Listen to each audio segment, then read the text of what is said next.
eu vi Jesus. O que acontece? Olha só.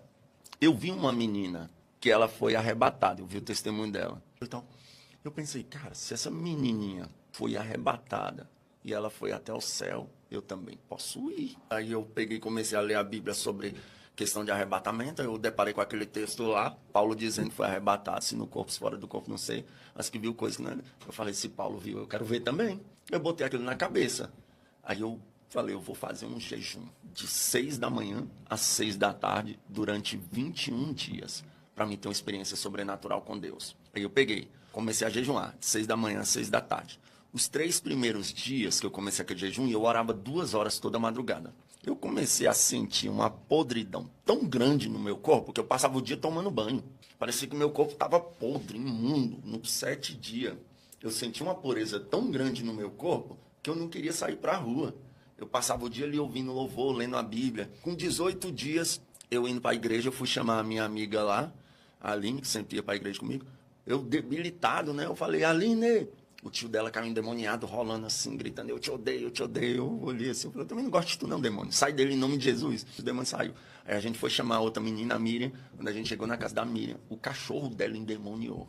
Aí o cachorro caiu rolando, babando. Aí, nossa, meu cachorro tá passando mal, o que será?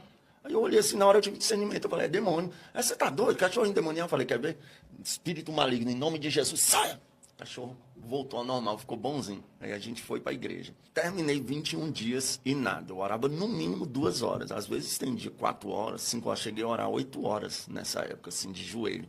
Minha mãe falava, menino, como é que tu consegue falar tanto com Deus? Eu falava, mãe, é tão bom que eu só paro mesmo, porque o maxilar não dá conta mais de falar.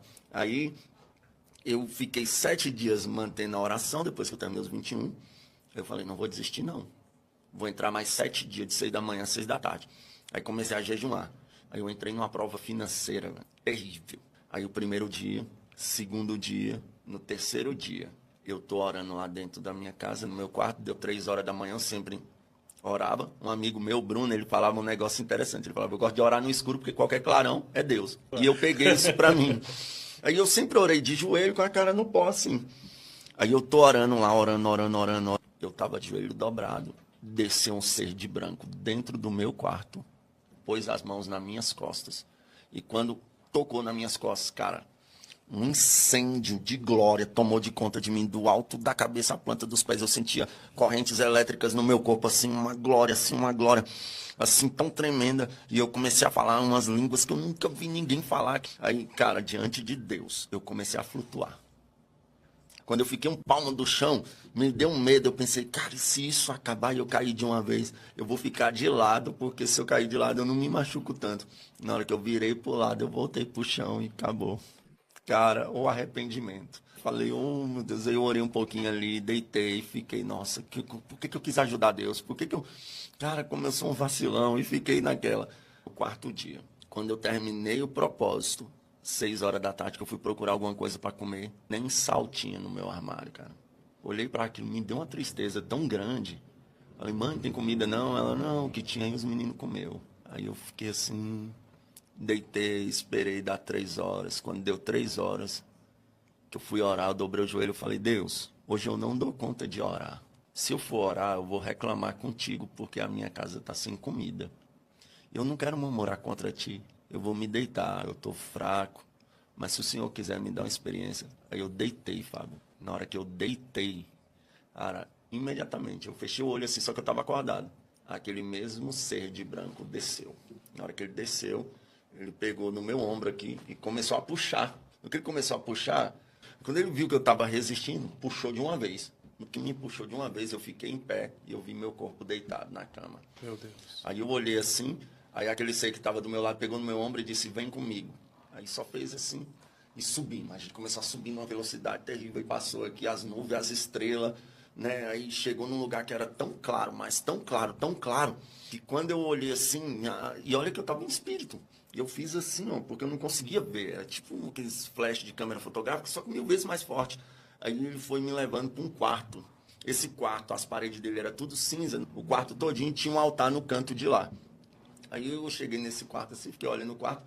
Aí eu percebi que alguém começou a se movimentar. Porque eu via, tipo, como pegadas, e essas pegadas subiam, assim, cada passo que dava subia em forma do pé, uma chaminha de fogo e apagava com a fumacinha. Aí foi caminhando para de trás do altar, invisível. Aí quando chegou de trás do altar, aquele clarão clareou de novo. Aí eu fiz assim de novo.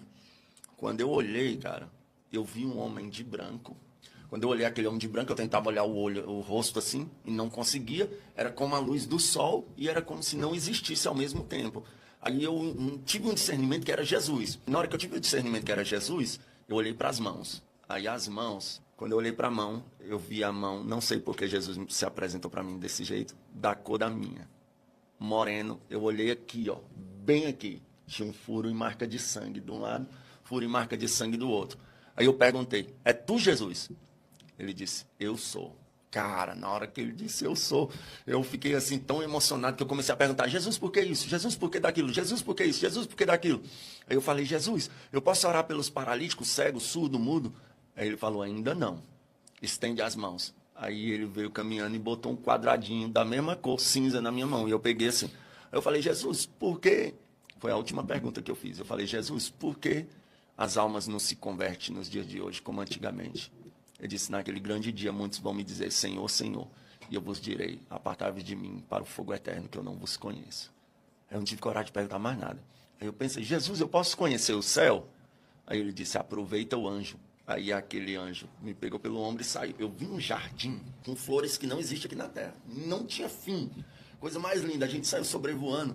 Aí eu tinha uma ideia, que eu tinha lido aquele livro da Rebecca Brown, A Divina Revelação do Inferno.